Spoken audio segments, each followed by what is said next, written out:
Tiger day ప్రపంచవ్యాప్తంగా ఉన్న పెద్ద పులులను సంరక్షించడం కోసం ఒక రోజును ఏర్పాటు చేయాలి. దాన్ని ఆవశ్యకతను అందరికీ గుర్తు చేయడం కోసం ఆ రోజును ఏర్పాటు చేయాలని 2010లో ప్రపంచవ్యాప్తంగా నాయకులందరూ కలిసి తీసుకున్న నిర్ణయం మేరకు గత 12 ఏళ్లుగా టైగర్ డే జరుపుతూ వస్తున్నారు. అయితే ఈ ఏడాది కూడా దానికి సంబంధించి వైజాగ్ జూలో కొన్ని ప్రత్యేక కార్యక్రమాలు చేపట్టబోతున్నారు. ప్రస్తుతం ఆ వివరాలు తెలపడానికి మనతో వైజాగ్ జూ క్యూరేటర్ ఐఎఫ్ఎస్ అధికారిని నందిని సాలారి ఉన్నారు. అంటే మరిన్ని వివరాలు తీసుకుందాం. మేడం, ఓవరాల్గా ఏం చేయబోతున్నారు ఈసారి? వెల్ అంటే పాత సంవత్సరాలు లాస్ట్ 2 ఇయర్స్ మనకి కోవిడ్ పరిస్థితి ఉండేది కాబట్టి కొన్ని ఆన్లైన్ కొన్ని ఆఫ్లైన్ ప్రోగ్రామ్స్ చేయడం జరిగింది. బట్ ఈ సంవత్సరం మనకి కోవిడ్ పరిస్థితి తగ్గిపోయింది కాబట్టి కొన్ని ఆఫ్లైన్ ప్రోగ్రామ్స్ చేస్తున్నాము. Like drawing competitions and then painting competitions and debate competition. Also ఒక టాక్ చేపిస్తున్నాము. టాక్ అంటే టైగర్ మీద ఉంటుంది, బయాలజీ మీద. అండ్ మనకి ఇప్పుడు రీసెంట్గా ఒక ఇలా పులి అంతా ఏరియాలో తిరుగుతుంది, మనం అలా అంటే టైంలో ఎలా బిహేవ్ చేయాలి ఏంటి అని. సో దానికోసం ఒక అవేర్నెస్ చేస్తున్నాము. So that is the main. Wildlife ఎకోసిస్టంలో టైగర్ సిగ్నిఫికెన్స్ ఏంటి మేడం? టైగర్ సిగ్నిఫికెన్స్ ఏంటి అంటే టైగర్ ఉంటేనా ఫారెస్ట్ ఈకోసిస్టమ్ అంతా కన్జర్వ్ అవుతుంది. అది ఏమంటామంటే కీ స్టోన్ స్పీషీస్ లేకపోతే ఫ్లాగ్షిప్ స్పీషీస్ అంటాం.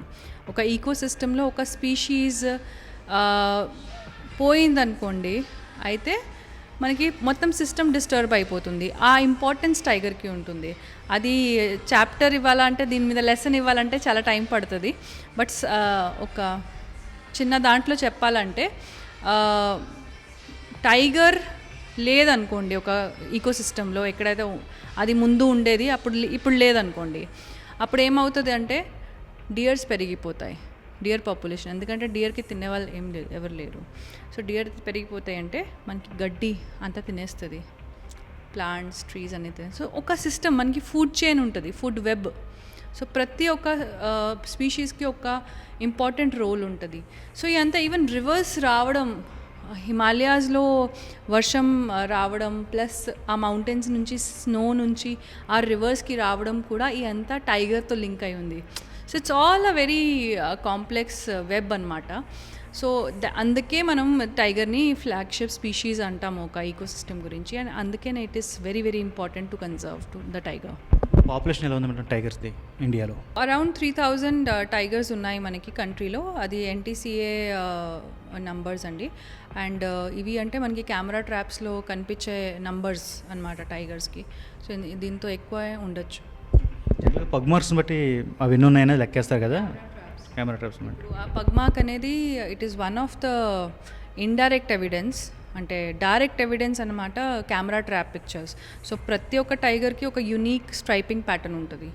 సో ఆ స్ట్రైప్ ప్యాటర్న్ మీద ప్రతి ఒక్క టైగర్కి ఇప్పుడు ఇమేజెస్ వచ్చిన దాని బేసిస్ మీద ఈ నంబర్స్ డిరైవ్ అవుతారు. మన దగ్గర ఎన్ని ఉన్నాయి మేడం? ఇప్పుడు మన జూలో ఎన్ని ఉన్నాయి? 10 ఉన్నాయి మన దగ్గర. 6 white tigers and 4 royal Bengal normal colour royal Bengal tigers. అవన్నీ కూడా ఎగ్జిబిషన్లో ఉంటాయి మేడం లేక?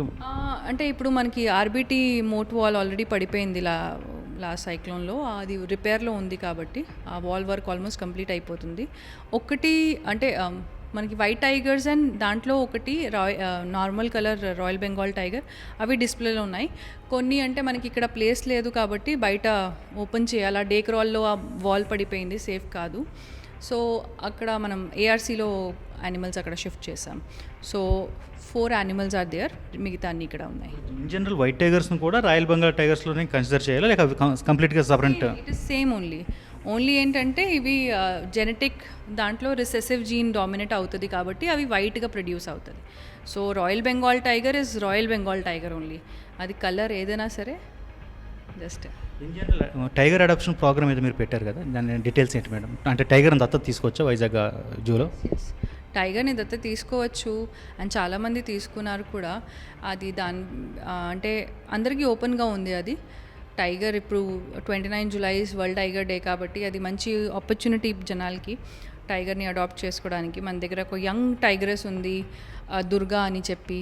అండ్ దెన్ వైట్ టైగర్లో కూడా ఒక పీచెస్ అని చెప్పి మేల్ వైట్ టైగర్ ఉంది. అది చాలా అంటే పబ్లిక్ వచ్చినప్పుడు కూడా చాలా మంచిగా ఎంటర్టైన్ చేస్తుంది అనమాట. దట్ దాని ఎక్స్ప్రెషన్స్ చూస్తే చాలామంది చాలా ఎంటర్టైన్ అయిపోతారు. సిమిలర్లీ అన్ని యానిమల్స్కి అలా ఒక్కొక్క స్పెషాలిటీ ఉంటుంది. సో డెఫినెట్లీ అడాప్షన్ చేయడానికి ఇది మంచి ఆపర్చునిటీ. ప్లస్ ఏంటంటే దీనికి ఎంత టైం కోసం మీరు చేయాలని అనిపిస్తుంది అంతనే చేయొచ్చు. Whatever you are comfortable with, అంటే ఎంత అమౌంట్కి చేయాలా, ఏంటి చేయాలి, అది ఎలాగైనా చేసుకోవచ్చు. Yearly basis, monthly basis? ఒక డేకి కూడా చేయొచ్చు, ఒక 10 డేస్కి కూడా చేయొచ్చు, మంత్లీ కూడా చేయొచ్చు, 6 months కూడా చేయొచ్చు, 3 months కూడా చేయొచ్చు, ఇయర్ కూడా. Period you can decide based on your అంటే విష్ అనమాట. అంత ఫ్లెక్సిబుల్ మనం పెట్టాము. ఏటీసీ వాడికి పనిచేస్తాయి మేడం? ఎస్, దానికి ఎగ్జామ్షన్ కూడా ఉంది ఏటీసీ కింద, income tax exemption what ever donations కింద వస్తుంది. ప్లస్ ఏంటంటే అమౌంట్ బట్టి మనం కొంత కేటగరైజేషన్ చేసాము యానిమల్ అడాప్టర్స్కి, వాళ్ళకి కొన్ని బెనిఫిట్స్ కూడా వస్తాయి. లైక్ సోవెనియర్ కిట్ కానీ, free entries to the visit to zoo అన్నమాట. ప్లస్ ఏంటంటే ఆ అడాప్షన్ పీరియడ్ టైంలో వీళ్ళు ఎప్పుడైనా ఆ యానిమల్ గురించి తెలుసుకోవాలంటే మనకి ఫోన్ చేసుకొని తెలుసుకోవచ్చు. కావాలంటే మన ఫొటోస్ వీడియోస్ అయినా పెట్టచ్చు ఆ animals during that adoption period. జూలో వాటికి సంబంధించిన ఈ సంరక్షణ ఏదైతే కన్జర్వేషన్ అంతా ఎవరు చూస్తుంటారు మేడం?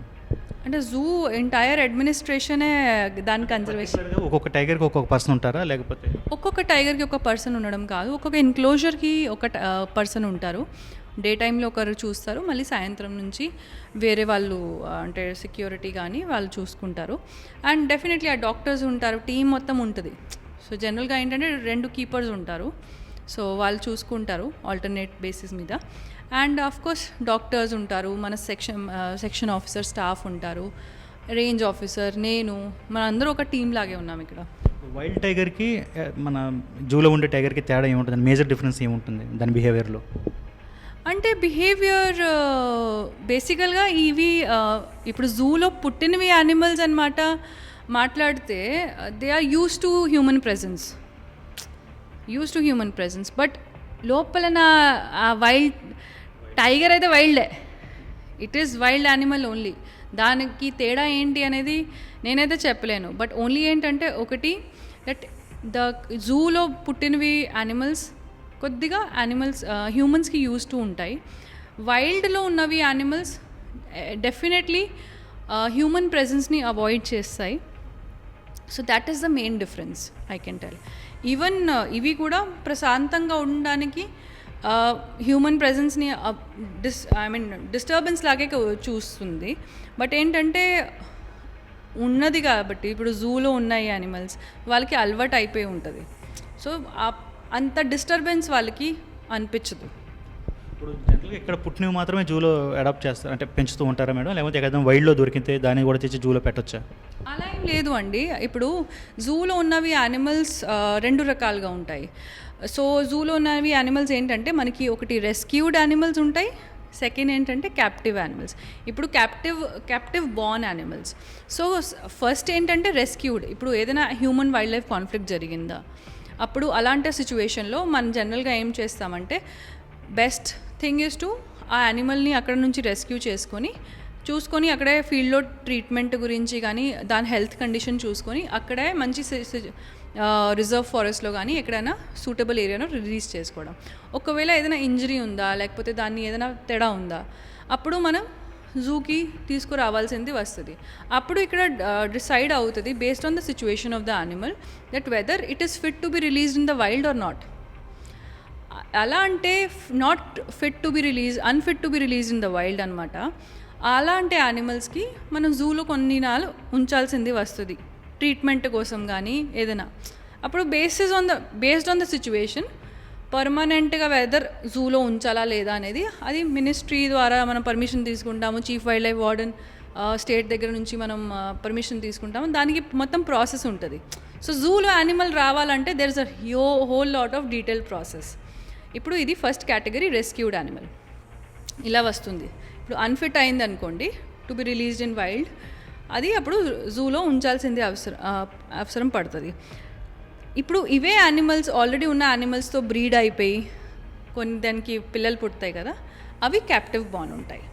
సో ఆ క్యాప్టివ్ బార్న్ అంటే అది స్టార్టింగ్ నుంచి జూలోనే పెంచడం అవుతుంది. కాబట్టి ఆ యానిమల్స్కి మనము అంటే జనరల్గా ఒకవేళ ఆఫ్ డిస్ప్లేలో పెట్టామనుకోండి, ఇప్పుడు వైల్డ్ డాగ్స్కి మనం ఆఫ్ డిస్ప్లేలో పెడతాం, దాన్ని అలా పెంచుకున్నారనుకోండి, that to release in the wild అంటే దాన్ని చేయొచ్చు.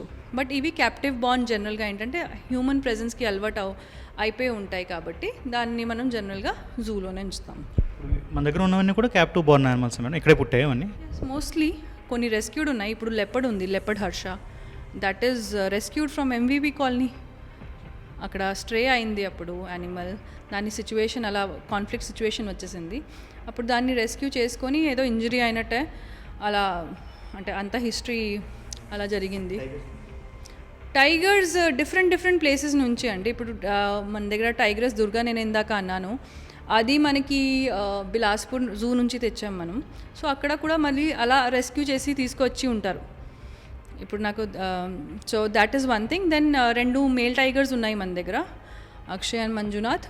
వీళ్ళు మనము పిలుకల జూ మ్యాంగ్లూర్ నుంచి తీసుకున్నాము. సో అక్కడ కూడా సేమ్ సిచ్యువేషన్, అక్కడ వాళ్ళు మేబీ డిఫరెంట్ జూ నుంచి తెచ్చే ఉంటారు, లేకపోతే వైల్డ్ నుంచి రెస్క్యూ అయి ఉంటుంది ఏదో ఒకటి. అలాగే అంటే జానకి ఒకటి ఉంది మన దగ్గర, అది మనకి ఇక్కడే పుట్టింది. బాలు, పీచెస్, ఇంకా కుమారి, ఇవన్నీ ఇక్కడే పుట్టినవి. వాటిని చూడడానికి ఎవరైతే ఉంటారో గార్డ్స్, వాళ్ళకి ట్రైనింగ్ ఏమైనా ఉంటుందా madam? Of course, because permanent keepers మనకి ఇంతకుముందు చాలామంది ఉండేరు. అంటే రెగ్యులర్గా మనం ఇయర్లీ ట్రైనింగ్స్ కూడా వాళ్ళకి రిఫ్రెషర్ ట్రైనింగ్స్ కూడా చేస్తాం. పాత కీపర్స్ ఎవరైతే ఉండేవారు వాళ్ళు వీళ్ళకి ఇప్పుడు కొత్త వాళ్ళకి ట్రైన్ చేస్తుంటారు. So over the period of years వాళ్ళు స్పెషల్గా ట్రైన్ అయ్యారు. ఇప్పుడు కాంట్రాక్చువల్ స్టాఫ్ ఎక్కువగా ఉన్నారు కాబట్టి వాళ్ళు పాత కీపర్స్ దగ్గర అంటే ఇన్ హౌస్ ట్రైన్ అయ్యారు. ఇన్ హౌస్ కాకుండా మనం రెగ్యులర్గా వాళ్ళకి ట్రైనింగ్స్ చేసుకోవడం, మెయింటెనెన్స్ మీద, ఎలా యానిమల్ బిహేవియర్ ఉంటుంది ఏంటి, ప్లస్ ఏంటంటే సీజెడ్ఏ నుంచి లేకపోతే స్టేట్ దగ్గర నుంచి లేకపోతే వేరే జూస్కి పంపించేసుకొని కూడా ట్రైనింగ్ ఇప్పిస్తాం. వైజాగ్ జూ పెద్దదా, హైదరాబాద్ జూ పెద్దదా మేడం? మొత్తం బోత్ తెలుగు స్టేట్స్లో ఏరియా అయితే మన వైజాగ్ జూ పెద్దది. సారీ,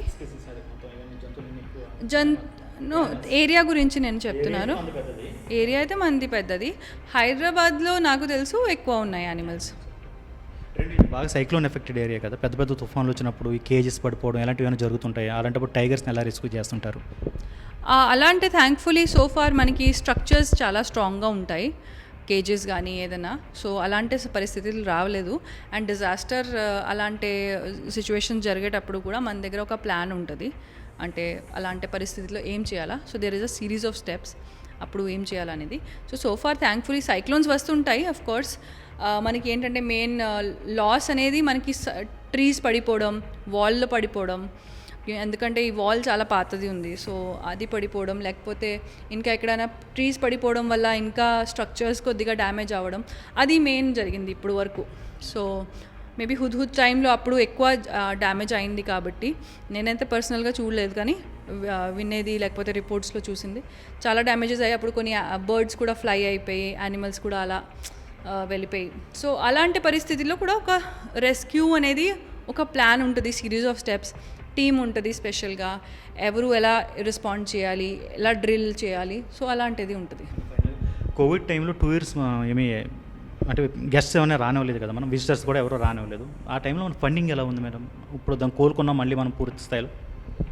అంటే మొత్తం 2 years కాదు, ఓన్లీ లాక్డౌన్ పీరియడ్లో మనకి విజిటర్స్ రాలేదండి.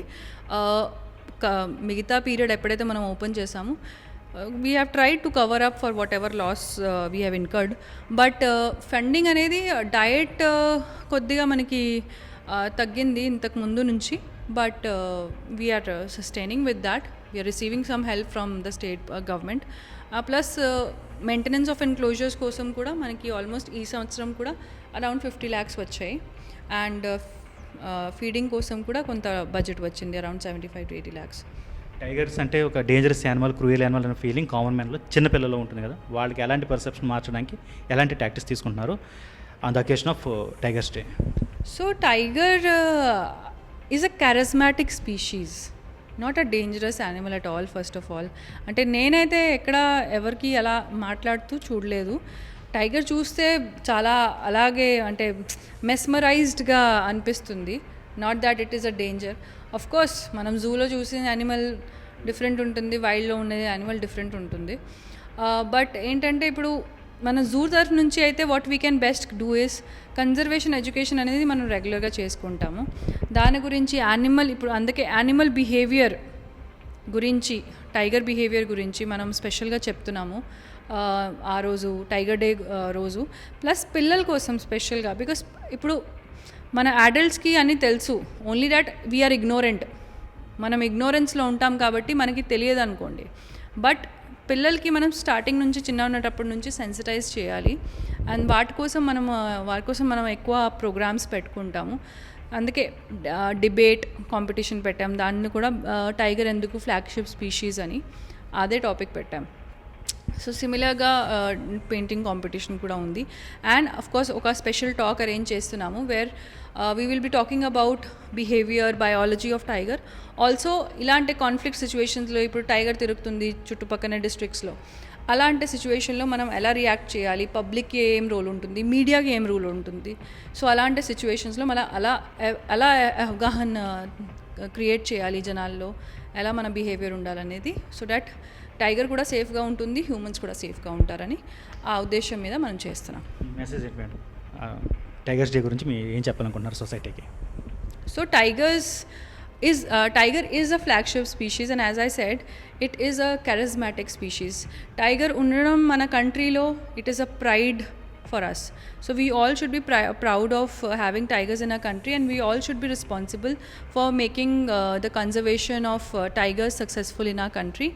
And wherever possible, ante as an individual also మనం ఎక్కడైతే పాసిబుల్ ఉంటే మనం దాని గురించి తెలుసుకోవాలి, మాట్లాడాలి. And then we should also take steps for conservation of tigers in our country. It could be in the forest, could be in the zoo. జూలో అంటే మీకు మంచి అవకాశం అంటే first visit the zoo, learn about the animal, and then if you feel like adopt the animal. So ala ante opportunities meeku bold untai. People especially living in Vizag, they are lucky to have Vizag Zoo, and anta manchi mani daggara inni tigers unnayi, anta manchi facility undi, natural ga enclosures unnayi. So definitely ga opportunity ni vadukovali andaru. మొత్తం ప్రపంచవ్యాప్తంగానే అత్యధిక స్థాయిలో పెద్ద పులులను కలిగి ఉండడం మన దేశం చేసుకున్న అదృష్టం. అలాంటి దేశంలో పుట్టిన మనం ఇక్కడ ఉన్నటువంటి పులులను కూడా అడాప్ట్ చేసుకోవాలి. ముఖ్యంగా విశాఖ జూకి సంబంధించి ఏవైతే పెద్ద పులులు ఉన్నాయో వాటిని రోజుల వారీగా కూడా దత్తత తీసుకునే సౌకర్యం ఉంది. దాన్ని ఉపయోగించుకొని అటు ప్రకృతికి కూడా సహాయపడాలని డాక్టర్ నందని సలరే కోరుతున్నారు. విశాఖపట్నం నుంచి విజయసారథి ఫర్ ఏబీపీ దేశం.